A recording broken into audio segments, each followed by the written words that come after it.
Bomoko ya mboka. Tozana système ya digital momo. Bomoko ya mboko yo. Bomoko ya mboka. Bomoko ya mboka. Bomoko ya mboka. Bomoko ya mboka. Bomoko ya mboka. Bomoko ya mboka. Bomoko ya mboka. Bomoko ya mboka. Bomoko ya mboka. Bomoko ya mboka. Bomoko ya mboka. Bomoko ya mboka. Bomoko ya mboka. Bomoko ya mboka. Bomoko ya mboka. Kitoko. Bomoko ya mboka. Bomoko ya mboka. Elenkano. Ouais, vous êtes branchés sur www.bomokomboka.com. Nous sommes ici en direct de Stockholm. Nous sommes venus aujourd'hui, c'était la mise en bière ou l'exposition du corps du regretté révérend pasteur Edouard Essenda Mampuya qui nous a laissé depuis samedi le 2 novembre aux environs de 20h30. Et aujourd'hui, il a toute la communauté congolaise de la Suède ainsi que les corps du Christ accompagnés du corps pastoral. Nous avons trouvé utile que nous puissions venir rendre hommage. Mais aujourd'hui, ce n'est que la mise en bière ou l'exposition du corps, mais les programmes comme nous avons lancé dans les réseaux sociaux, nous avons lancé les programmes par rapport aux événements qui vont s'effectuer le 22. Voilà, à côté de moi, c'est tout un homme de Dieu. Il est tellement effondré parce que c'est parmi les pionniers qui ont contribué à l'éveil de l'évangélisation ici au royaume de la Suède.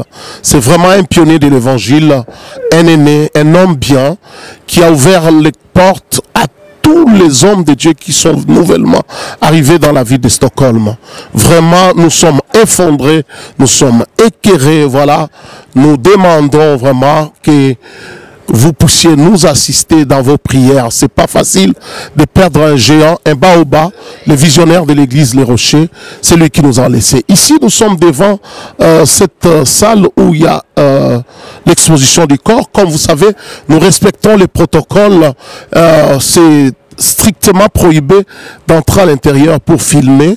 Voilà pourquoi nous sommes juste à l'entrée ici et avertis du respect des morts et du respect des lois du royaume. Nous sommes dehors pour prendre quelques impressions.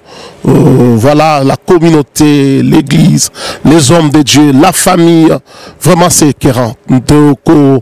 Kende lisusu mwa moke na munoko mboka ndenge tolobi lelo ezali mokolo oyo toyaki pona kotala nzoto ya mowei ya moto na Nzambe pasteur Edouard Essenda Mampuya oyo azali visionnaire ya église Les Rochers et puis oyo azali pionnier ya makambo na Nzambe na mboka oyo ya royaume ya Suède, c'est-à-dire azali batu ya liboso oyo babanda église na mboka oyo ya Suède. Lelo atiki biso ezali vraiment pasi, ezali kosala pasi, tozana émotion. Lelo ezali journée émotion, mais lelo ezali enterrement te comme topesa ki programme. Lelo ezali juste kotala nzoto ya mowei et na pokwa tobongisa ki esika na ba oyo baza na ville awa bakoka ko rejoindre biso na salle oyo ezali na Akala, référence ezali Lidl juste à côté église moko ezali wana bokoki ko zala wana déjà parti à 16h toya to partager mawa. Et je crois conformément à ba programme ndenge ezali tokomekana nous ko suspendre deuil momentanément lelo et to préparer journée il y a le 22 oyo ekozala enterrement proprement dite. Et encore wane kozala lisusu ba émotion ebele. Voilà pourquoi na simanangai awa tozana pasteur John Kabidi Boudi, le visionnaire à l'église Les Ambassadeurs, azali tellement effondré, tokoki même pas qu'autendre ye micro. Voilà, Zomona donc sous les chocs, sous les coups de l'émotion, parce que problème est là parfois tozo yoka, mais comme on a négé batwa moni et sali pas si et sali vraiment pas si toza ya kolela mite meza ya kozoka communauté congolaise Mubimbeza ya kolela awa na mboka ya Suède. Vraiment to commis presque na souka et tokozwa quelques impressions après Milulu Nabiso. Merci to Sukiwana pour le moment. La régie technique Tozalaki na digital Patrick Momo. Et puis la régie technique na présentation Bozalaki na Yemei l'apôtre des réveils LG Peniel. Oyo Azala Kanabino, Oyo Bolandaka et Tango Nyoso na Engunu Kanabino ya 3www.bomokwamboka.com. Zambe apambola biso nyoso pe molimo mosantu a consoler biso. Merci. Bomoinanga esimba mepai na yo nyoso nazanango eutase pai na yo okoma kombo na ngai na buku ya bomoi oleki nyonso mbotama na yo kolo nanga nyoso ezonga a zero kolo na kembo alati nzoto ayekokufela ngai atikite asali lisusu asombi bomoi nanga na makila na talo nakokanisa yo na nani oleki nyonso oleki nyonso oleki nyonso oleki nyonso pokufelaki nga oleki nyonso oleki nyonso oleki nyonso pokufelaki nga oleki nyonso oleki nyonso oleki nyonso pokufelaki nga oleki nyonso oleki nyonso same malamu oleki nyonso misala de kulusu etalisi bomo. Alléluia baba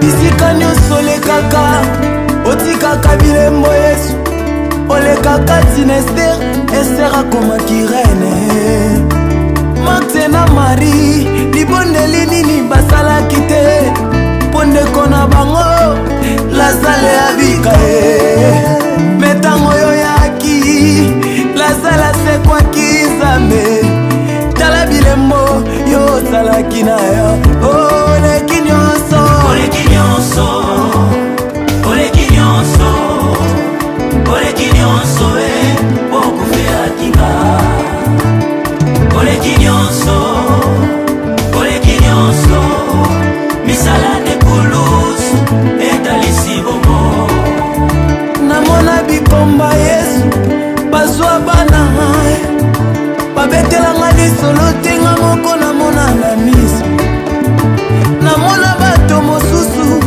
balemana na maladi metango bakutana na yo solution epesama oleki nyonso Alléluia baba yes kolona kolobela maloba na yo ntango nyonso Yesu nakozanga te koloba maloba ozosala kati na bomoi na ngai yoleki nyonso oleki nyonso oleki nyonso oleki nyonso yoleki nyonso oleki nyonso pokufelaki nga Nzambe yo malamu oleki nyonso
mesana koyembelaka yo kumama Yesu we kumama Yesu we opesanga pema yo fele kumama Yesu we kumama Yesu we kumama kumama kumama kumama kumama kumama kumama kumama Alléluia Yesu.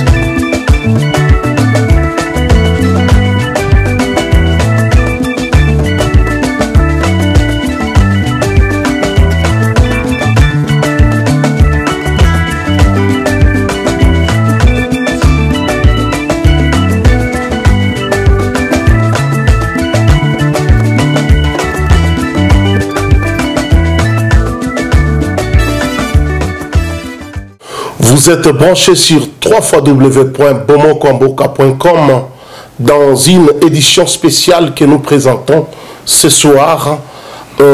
Aujourd'hui, nous sommes venus sous l'égide du corps pastoral de la Suède pour rendre hommage à l'un des pionniers de l'évangile dans la ville de Stockholm, au royaume de la Suède. Aujourd'hui, je ne suis pas seul, je suis accompagné des éminents hommes de Dieu qui m'entourent. À ma droite, j'ai le révérend pasteur John Kabudi-Bwidi, les visionnaires de l'église, les ambassadeurs du Christ, ici dans la ville de Stockholm. Et à ma gauche, j'ai l'apôtre Achille Benito Ngapela, les représentants légaux de l'Assemblée des disciples de Jésus-Christ. Et votre humble serviteur, c'est l'apôtre de réveil LG Péniel, mon commandant second, les commandants second de l'église Camp de Gilgal, toujours ici dans la ville de Stockholm. Comme vous savez, tout ça, la mission nabiso, na kota oyo to lingaka mingi, kota nabiso ya lingala, tozali toujours na ngunduka nabino, oyo bomesana, ngunduka ya 3w.bomokwamboka.com. Lelo toye kabola nabino sango ya mawa. Sango ya mawa parce que lelo ekweli biso. Ezali mbala ya liboso na mboka na biso ya Stockholm. Tokoka kobungisa un pasteur. Pasteur Edouard Esenda Mampuya, visionnaire ya église Les Rochers, à Tikakibiso depuis samedi, le 2 novembre 2019, aux environs de 20h30. Yango lelo oyo, tozui et katelipo, tokoka, ko partager vraiment, mawape na suka, toko lekabwa mouke, kope sa programme. Ndege boyebi, toye awa na kombo ya biso mongote, toye awa na kombo ya corps pastoral, ya Suède Mobimba. C'est-à-dire, beaucoup limbi samwa mouke, tokoka kotanga ba église oyo, ezali ko composé corps pastoral, ya Suède oyo tozali nango, et puis to élargir espace nabiso, na niveau, ya voire même na Suède Mobimba, na Kati, tozaka na Stockholm, tozaka na Suède Mobimba, tozaka na Göteborg, tozaka na Västerås, et puis na Nord, un peu partout dans le royaume Mobimba, il y a Suède. Donc, toye na Combo, il y a église Patmos, il y a Stockholm, où il y a pasteur Antonio, ne tozali toujours awa ko représenter bango, ndenge toza awa corps pastoral Mobimba et yebi, toye awa na ono ya église Les Rochers, oyo e kambami na pasteur Doudou, bango ndenge toza awa bango bayebi, toye awa na kombo ya église AVC, Assemblée vivante chrétienne, oyo kambami na pasteur Joseph Matanda, donc bayebi ke toza awa, toye awa na kombo ya église les ambassadeurs du Christ, oyo kambami na révérend pasteur John Kabudi-Bwidi oyo aza na droite na ngai, toye awa na kombo ya église VEM, Vision évangélique mondiale, oyo ekambami na pasteur Stani de la Joie, ayebi ke tozali awa, toye awa na kombo ya église ACM, oyo Assemblée chrétienne évangélique, Main de l'Éternel, oyo ekambami na pasteur Jacques Sapo, bayebi ke tozali awa, toye awa na kombo ya église Camp de Gilgal, oyo ekangami na ngai, commandant second, toye awa na kombo ya Assemblée des disciples de Jésus-Christ na ville ya Stockholm, oyo ekambami na apôtre Achille Benito Ngapela, oyo aza na gauche na ngai, toye awa na kombo ya église mec mission évangélique La Colombe, oyo ekambami na pasteur José Mayuku, toujours dans la ville de Stockholm. Toye awa na kombo ya église Mepsa, oyo ekambami na apôtre Dido Likenja. Toye awa na kombo ya église Amour et Vérité, oyo ekambami na évangéliste Eric, toujours awa na ville ya Stockholm. Toye awa na kombo ya Nouvelle Jérusalem International ya Vesteros, oyo ekambami na apôtre des nations Nikes Kobange. Toye awa na kombo ya église Jésus-Christ oyo ezwami na Yusbi, oyo ekambami na kombo ya pasteur Isaac Mwena Bantu. Toye awa na kombo ya pasteur Aaron oyo azali na Yotebor, pasteur Rodrigue, pasteur Nicole, pasteur Charles, pasteur Constant, docteur Gabi, pasteur Elena oyo azala kanabiso na Suède, et au nom ya ba pasteur Nyoso. Topesi vraiment mote na Rema Web, Mario Joël Onekanda pour na participation na yo. Merci vraiment pour la soutien, assistance na yo. Mote na bandeko Nyoso oyo baza kolanda biso. Sans plus tarder na ko retenir maloba mingi te, na ko le kambala moko na ba jeu ya question réponse na ba intervenant na ngai. Je crois que tokozala kaka na 3 points oyo toko traiter, mais bango mutu bako répondre puis ensemble toko kako éclairer par rapport ya situation oyo ekobeli biso. Pasteur John Nabandi azali na liboko na ngai tangu oyokaki sango ya liwa ya pasteur Edouard Esenda Mampuya. Isalaki yo ndenge nini? Réaction na ezalaki ndenge nini na koyoka nouvelle wana malobo mboka yo?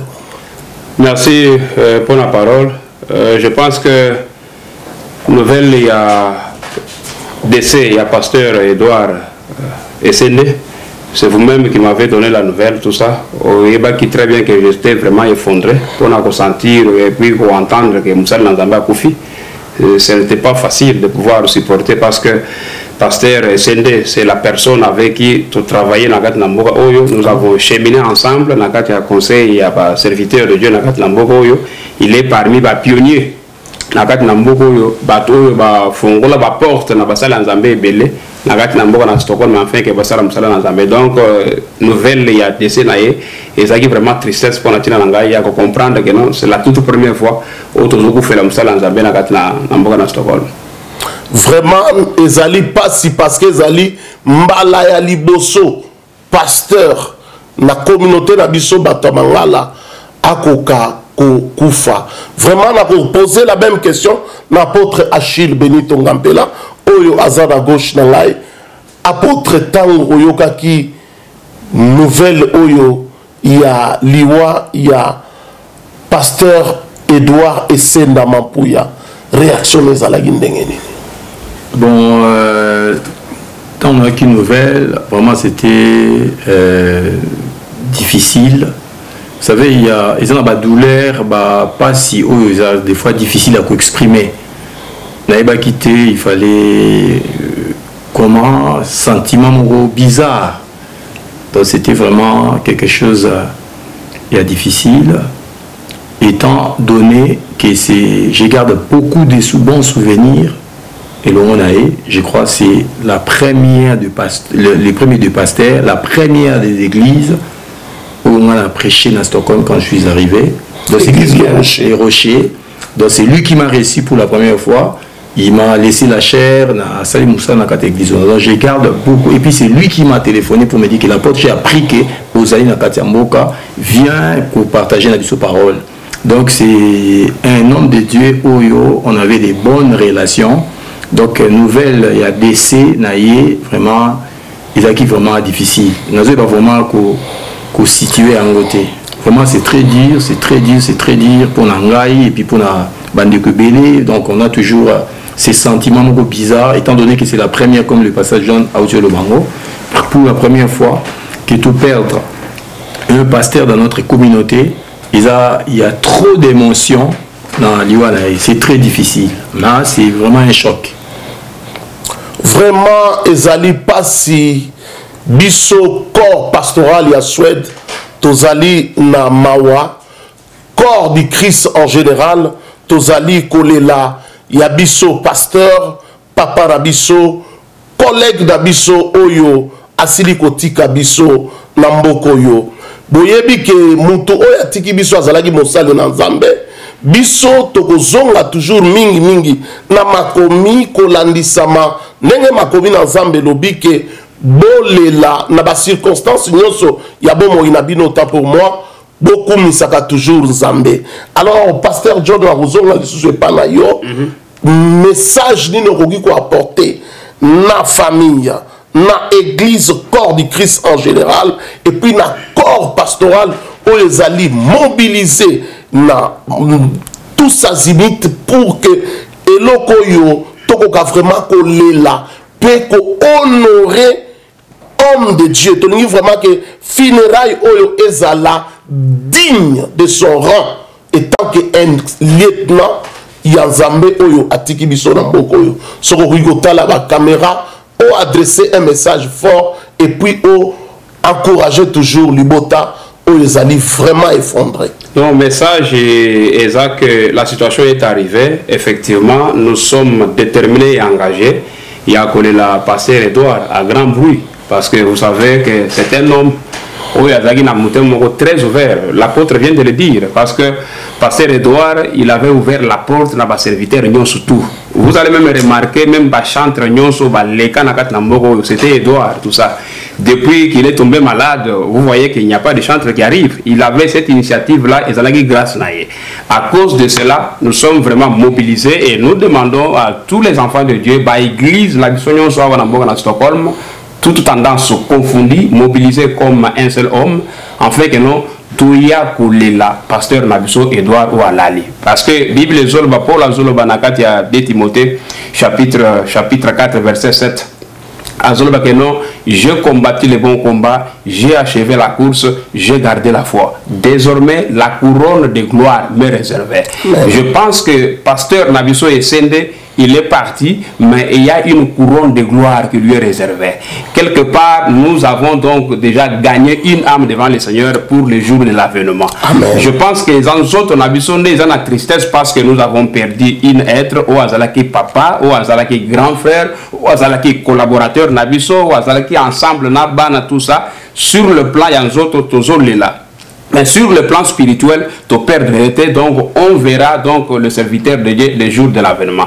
Et là, on a un chrétien, et ça que nous tous se mobiliser donc comme un seul homme, en fait que nous tous à la wana bisognon par rapport au programme en fait que nous tous les là, pasteur Edouard, tout montrer vraiment que non, c'est un homme de Dieu qui est mort. Il a travaillé, a sali un grand travail à Stockholm, il a exhorté beaucoup de gens, il a prêché la parole de Dieu et par conséquent, pour honorer gloire, pour que sa gloire n'est pas in Zambie, pour être la pasteur Nabiso.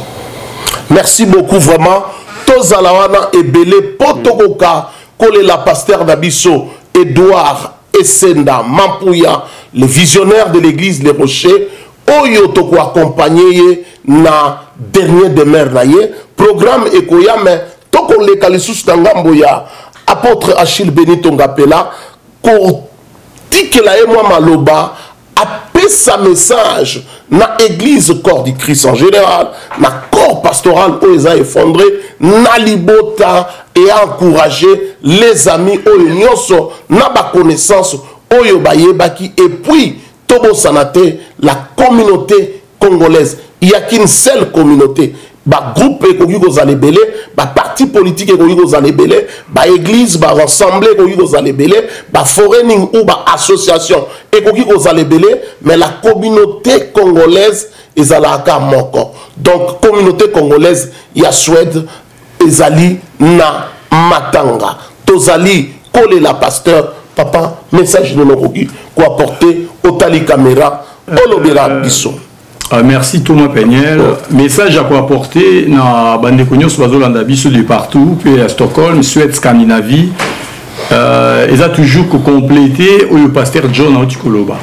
C'est vrai, dans la chair c'est difficile, mais spirituellement c'est une joie.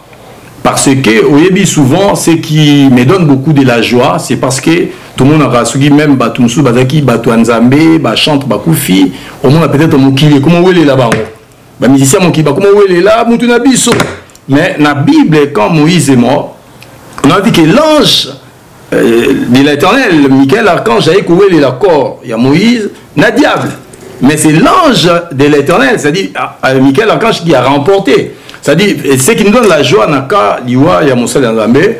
il y a toujours des bons témoignages. Même de la part des hommes de Dieu, il y a toujours des bons témoignages, même le pasteur John Antikoloba. Mais ce qui nous donne la joie, on a profité pour exhorter Bandeko.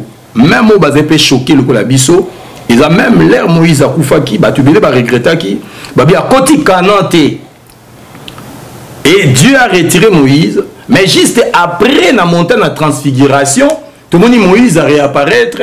Or, montagne, on les a déjà dans Canaan. C'est-à-dire, à côté qui n'est déjà Canaan. Amen. Mais les gens plairaient parce qu'ils ne savaient pas. Alors, Bisso n'a likambo comme les Bisso, et puis sa Bisso est sengo. Pour Moussa Lianzambe a achevé course naïe dans la foi. Alors, tout ça qu'on tirer kaka, qu'on sensibiliser Bandeko par rapport à Monto. Ndenge Moussa Nzamba lobi, Moussa la sali, et il a été ouvert toujours pour un bateau. Bah, église surtout, tout sensibiliser Bandeko, tout ya, Ndenge Bibelobi, plairer avec ceux qui pleurent, tout s'épila, na bateau basé ko s'épila, tout partager. Mawa, peu consolation na Bandeko, les rochers, peu Bandeko, il y a ceux, même ceux qui ne sont pas croyants, les amis et connaissances, eux, bazan na kati ya mboka, même au-delà de la frontière, bazan welcome na mboka pour na tina, ya ba funérailles, ya Montonanzambe. Donc, il y a le mingi par rapport à la question, ils ont dit, oh, Anatolobi. Amen, vraiment. Toya, Tozala Bingi. Ma commune Nzambe et Talisi Bisso. Na beaucoup il y a Ecclésiaste na chapitre nango 7 verset nango 4 et le que le cœur du sage est dans la maison du deuil et le cœur de l'insensé est dans la maison de joie.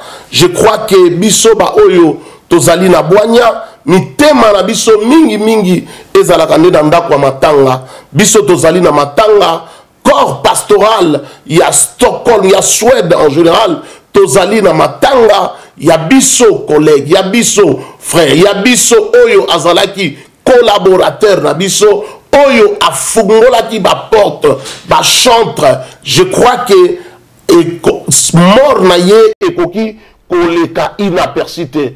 Il faut tozali ko inviter vraiment bateau to koleka moi moke pasteur John programme ezali jour nini pour bandeko o bazolanda biso baye ba jour ya enterrement ezali jour nini pe kozala wapi pe heure nini pour bateau bakoka ko répondre massivement présentement no bomokayo. Ouais, justement nous sommes dans les préparatifs, il y a enterrement naie enterrement date est déjà prévu, la date est prévue c'est le 22 il y a novembre 2019. Togozala na comment dirais-je na chapelle ya Solna. Je pense que adresse les autres défilés na se ya ba ya grand nabino Togozala na Solna kuna justement bisiga akufelaki ne Togozala, mais nous allons nous réunir là-bas à partir à 10h juste. Donc tokoma déjà wana déjà 10h moins tout ça déjà wana de façon que non 10h juste tout démarrer qu'il tout ça il y a kokumbi sanzambe et puis ko rendre hommage pas inanzambe. Donc nous vous invitons tous yom togenda musala senga permission na musala de façon que non jour wana ozangate tous ala vraiment ebele awa eza likambo ba chrétien te ya ba songolo ba pakala te eza likambo ya biso nyonso ba congolais ndenge intervenant na biso utukolo ba que non communauté congolaise eza kaka moko eza mibale te donc biso nyonso toluka déjà temps le 22 novembre tous ala wana na kati na chapelle à partir de 10h tokozala de 10h ti ndenge to sali pierre na biso tokoki ko déposer corps ya pasteur na biso na kati na tombe et après quoi tokozonga na kati ya salle bisika kani tokosangana biso nyonso enfin que non tokomisa nzambe. Amen. Alors na kozonga les sous côté il y a apôtre Achille. Par rapport toujours il y a programme ndenge pesami message d'une rogi ko lancer na bandeko oyo bazako yo kabiso ko batu oyo ba peut-être bazalaki dans libanda ba o ba banayi ko zela programme bima voici pe programme bimi vraiment un mot par rapport à cela. Un mot par rapport au programme, tout insister, surtout sur la ponctualité. Le vendredi, le 22 novembre, il y a vendredi à année Oyo, le 22, à partir à 10h, nous pasteur à Lobby, na Karoliska. Mais je crois que 10h n'est au bani. 10h au bani, c'est-à-dire la ponctualité, il faut qu'on commence avant. Tout à fait. Pour tous en atteindre l'été place wana, et puis qu'on a finira. Et oui, programme, il y a Poto, surtout les Suédois, comment ils sont tout tellement ponctuels. Tout à fait. Tout comme on attend. Tout Salim Makamouno, surtout na Kimia, Antireme Sali et Salami. Puis je crois que Roson là-dessus, pour tout expliquer la précision. Salle Oyo. Oui, adresse pour la précision. Ils allaient na Solna, Schirkweg, Grund 3.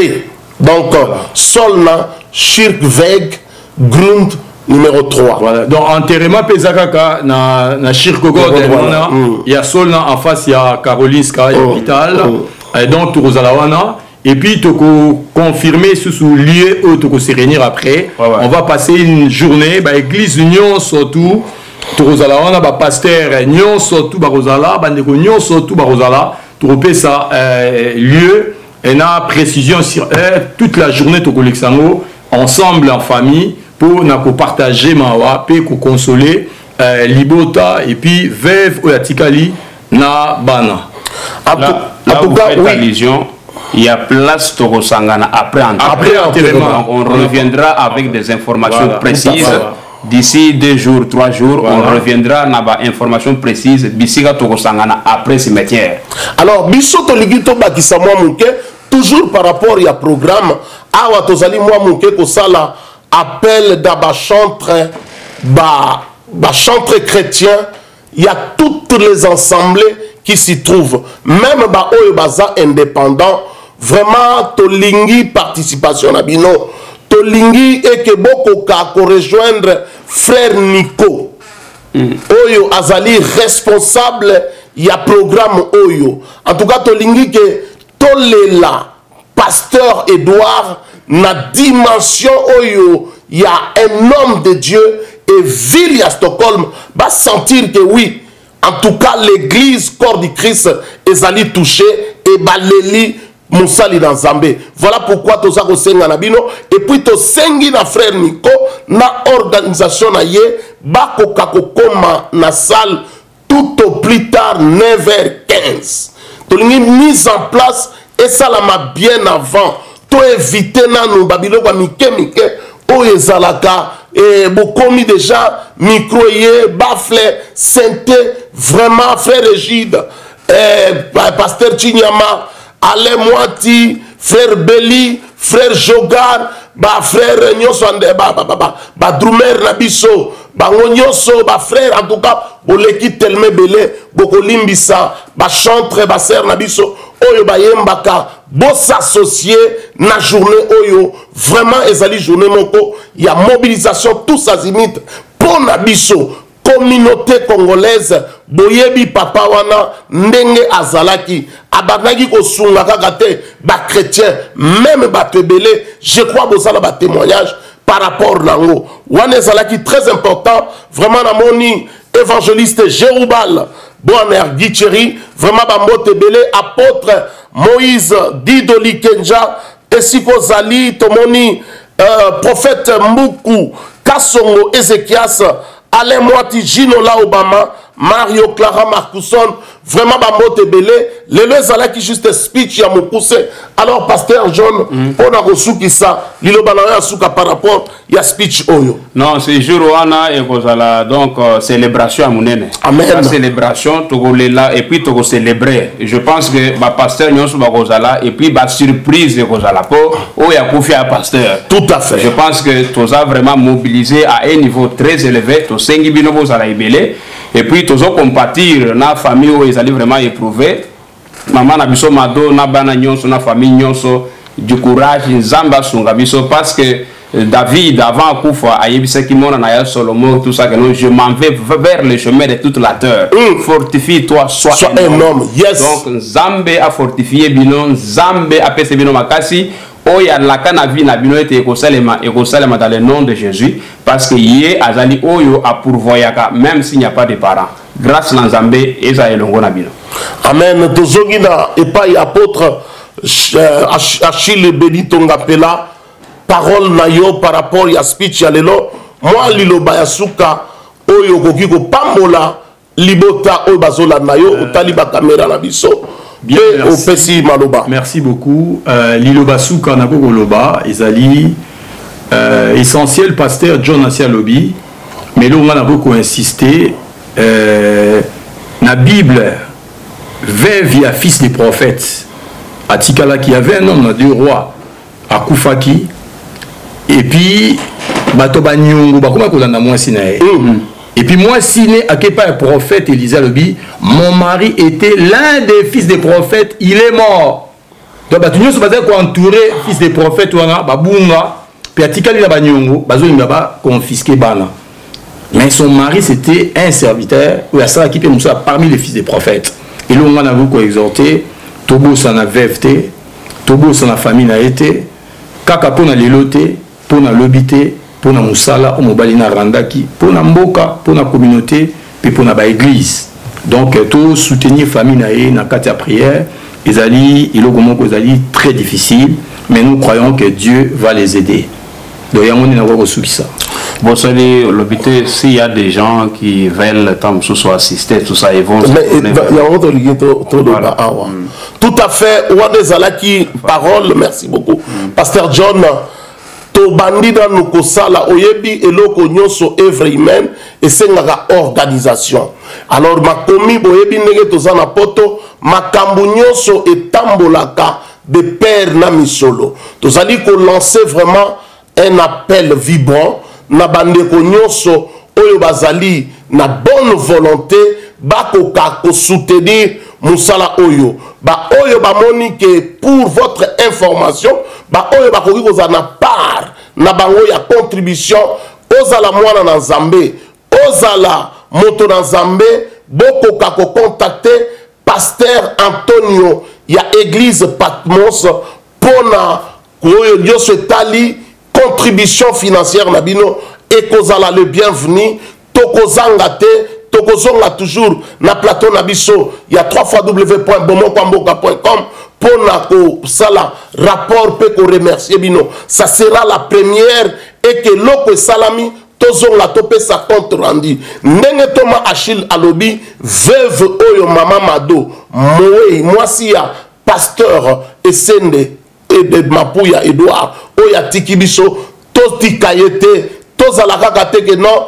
Ndenge vendredi le 22 koleka biso pe tobosani mais oana zali papa atiki œuvre zali église les rochers zali mama Mado zali bana bazali biso toujours il faut dozala wana biso ne tokomi ba papa na bango malgré que Nzambe azali le père des orphelins et le mari des veuves. Voilà pourquoi tokomi presque nasuka ya tranche na biso tolobi yango ke communauté congolaise vraiment tous en a besoin ya lisungi dabino bana na Nzambe même ba oyo lelo oyo ba fanda na ndako to lancer appel même to sali to tendre liboko même na ba ancien ya église les rochers ba ancien collaborateur ya pasteur Edouard Esenda Mapuya oya tikibiso boko ka contacter pasteur Antonio pona participation d'abino toza vraiment na bosenga il y a une forte mobilisation tocha maboko na mabenga toko ka ko soutenir poto lela papa pasteur nabiso digne de son nom tokomi vraiment na suka ya speech nabiso oyo tolobaki spécial hommage ya pasteur Edouard Esenda. À ma droite, tozalaki na pasteur John Kabwidi Oyo Azali, visionnaire ya église les ambassadeurs du Christ à Wanaville à Stockholm. À ma gauche, tozalaki na apôtre Achille Benito Ngapela Oyo Azali, représentant légal, il y a assemblée des disciples de Jésus-Christ à Wanaville à Stockholm. Et votre humble serviteur, l'apôtre des réveils, LG Peniel, mon commandant second Oyazali, mon commandant second église tant de Gilgal awa na régie technique tozalaki na moto wa yambo digital Patrick Momo tokomi vraiment na suka topesi mbote na bandeko nyonso oyo baparticipaki na speech oyo ya moke nzambe apambola biso nzambe molimo mosantu akoba na kofortifie biso tosuki awa mpona lelo kimia na nkolo eumela na bandako na bino boyamba vraiment speech oyo pe bokoka kose manifester ekozala malamu mingi soki moyago ba numéro eza kotambola ya ba personne contact bobenga vraiment bo bouger tozali wana biso ba serviteur na bino jusqu'à ce que milulu ekoka koleka bien bobo sarate le 22 ezali vendredi le 22 novembre 2019 de 10h à 12h animation to enterrement to accompagner pasteur na adresse na Yasuka na adresse ezali sol na shirk veg grund numéro 3 outré pona biso ba suédois ou ba tolobaka la langue suédoise to suki awa pona lelo nzambe na lola apambola bino na bandako na bino bisika bozwami régie malobomboka yo.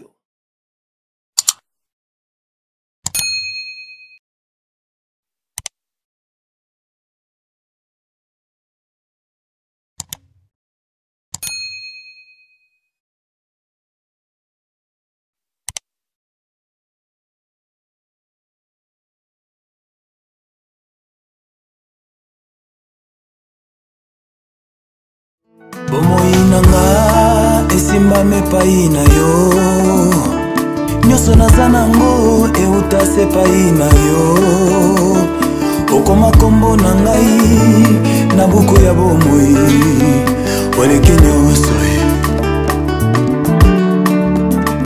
mbotama na yo kolo nanga nyonso ezonga a zero kolo na kembo alati nzoto ayekokufela ngai atikite asali lisusu asombi bomoi nanga na makila na talo nakokanisa yo na nani oleki nyonso oleki nyonso oleki nyonso oleki nyonso pokufelaki nga oleki nyonso oleki nyonso oleki nyonso pokufelaki nga oleki nyonso oleki nyonso oleki nyonso pokufelaki nga oleki nyonso oleki nyonso same malamu oleki nyonso misala de kulusu etalisi bomo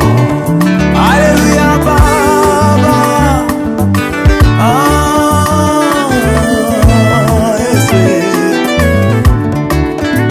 bisika nyonso olekaka otikaka bilembo Yesu olekaka tina Ester Ester akomaki reine Marthe na Marie libondeli nini basalaki te mpo ndeko na bango Lazare abika me ntango oyo yaki Lazare asekwaki Nzambe tala bilembo yo ozalaki na yo oleki nyonso oleki nyonso oleki nyonso oleki nyonso pokufelaki nga oleki nyonso oleki nyonso misala de kulusu etalisi bomo namona bikomba Yesu bazwa bana babetelanga lisolo tenga moko namona na miso namona bato mosusu balemana na maladi metango bakutana na yo solution epesama oleki nyonso Alléluia baba yes kolona kolobela maloba na yo ntango nyonso Yesu nakozanga te koloba maloba ozosala kati na bomoi na ngai oleki nyonso oleki nyonso oleki nyonso oleki nyonso oleki nyonso oleki nyonso pokufelaki nga nzambe oyo malamu oleki nyonso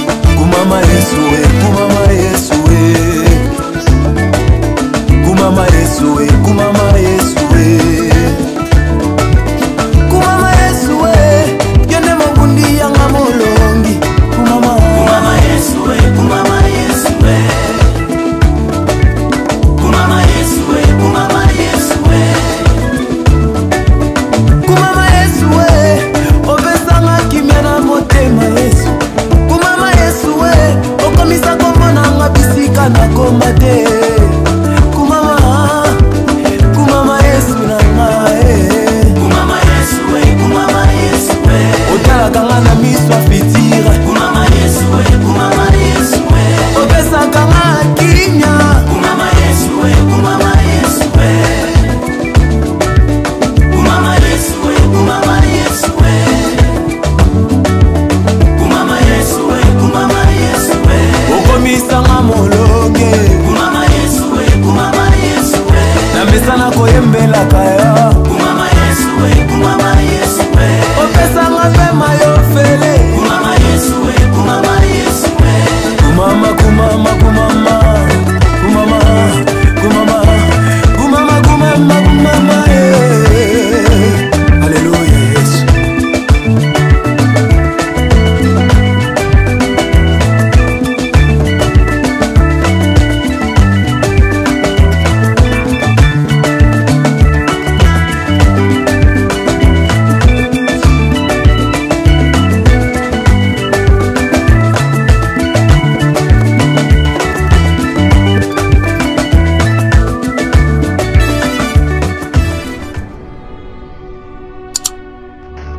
oyo bomoko ya mboka. Nous avons un système ya digital momo. Bomoko ya mboko yo. Bomoko ya mboka. Bomoko ya mboka. Bomoko ya mboka. Bomoko ya mboka. Bomoko ya mboka. Bomoko ya mboka. Bomoko ya mboka. Bomoko ya mboka. Bomoko ya mboka. Bomoko ya mboka. Bomoko ya mboka. Bomoko ya mboka. Bomoko ya mboka. Bomoko ya mboka. Bomoko ya mboka. Kitoko. Bomoko ya mboka. Bomoko ya mboka elenkano. Papopi motoki bala lobi botalaka bomoko ya mboka merci.